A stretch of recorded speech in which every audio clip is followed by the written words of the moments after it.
अगर कभी आपको ऐसा लगे कि आपका बच्चा हर बात पर जिद करता है, हर ना को अपनी बेइज्जती समझता है, या घर में आपको ही सफाई देनी पड़ रही है, तो एक सेकंड रुकिए, क्योंकि समस्या बच्चे में नहीं, शायद आपके पेरेंटिंग तरीके में है।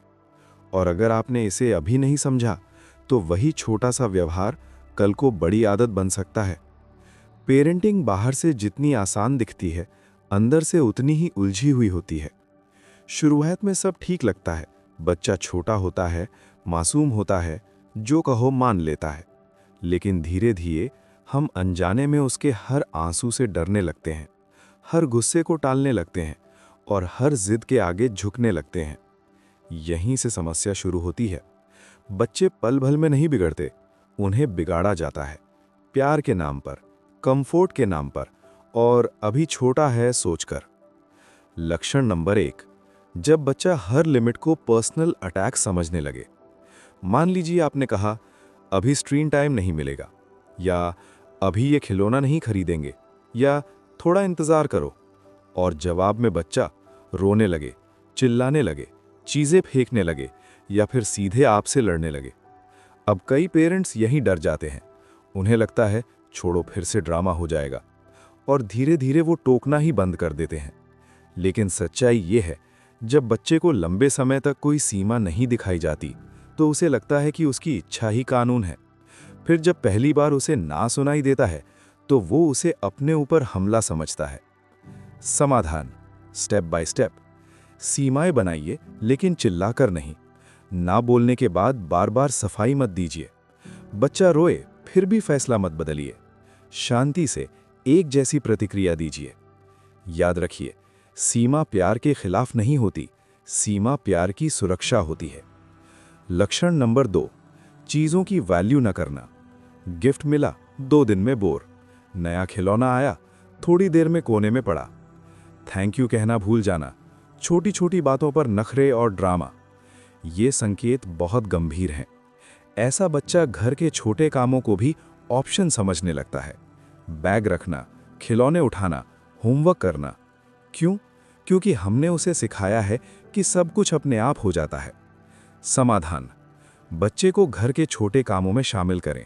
हर चीज़ तुरंत मत दीजिए। मेहनत और इनाम का रिश्ता बनाइए। तुम्हारी जिम्मेदारी शब्द का इस्तेमाल करें।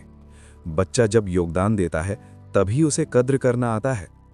लक्षण नंबर 3, छोटी छोटी बातों पर झूठ बोलना। अगर बच्चा बहाने बनाने लगे, सच छुपाने लगे, या हर गलती किसी और पर डाल दे, तो समझ जाइए उसे डर लग रहा है। डर सजा का नहीं, डर प्रतिक्रिया का। समाधान, गलती पर डांट नहीं, बातचीत करें। सच बोलने पर मार पड़ेगी वाला माहौल खत्म करें। गलती को सीख बनने दें, डर नहीं। याद रखिए, ईमानदार बच्चा सख्ती से नहीं, सुरक्षा से बनता है। सबसे जरूरी बात, इन लक्षणों का मतलब ये नहीं कि आप खराब पेरेंट हैं।